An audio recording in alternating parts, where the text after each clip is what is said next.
Maharashtra today 24 news सत्य परिस्थितीचा सविस्तर आढावा। अकोला सिंदखेड मोरेश्वर येथे गावठी दारूचा अड्डा स्थानिक गुन्हे शाखेने केला उद्ध्वस्त।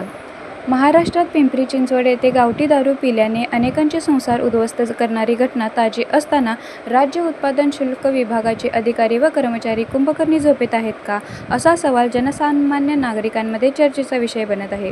अकोला जिल्ह्यात पोलीस प्रशासनामार्फत मोठमोठ्या गावठी दारू निर्मितीचे कारखाने उद्ध्वस्त केले जात आहेत।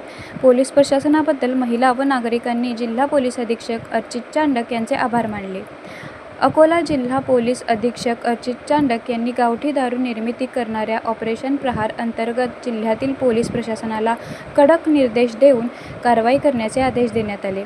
आज अकोला जिल्ह्यातील बार्शी टाकळी तालुक्यातील सिंदखेड मोरेश्वर येथे अवैध दारू निर्मितीचे कारखाने यांच्यावर कारवाई करून 2 लाख रुपयांचा मुद्देमाल नष्ट करून 3 आरोपींना अटक करून तेथील साहित्य नष्ट करण्यात आले।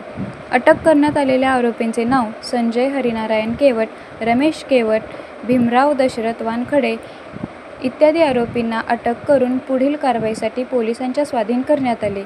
सदर कारवाई जिल्हा पोलीस अधीक्षक अर्चित चांडक, चंद्रकांत रेड्डी यांच्या मार्गदर्शनाखाली स्थानिक गुन्हे शाखेचे प्रमुख शंकर शेळके यांच्या पथकाने यशस्वीरित्या कामगिरी केली। महाराष्ट्र टुडे मराठीसाठी ब्युरो रिपोर्ट संजय दास, अकोला।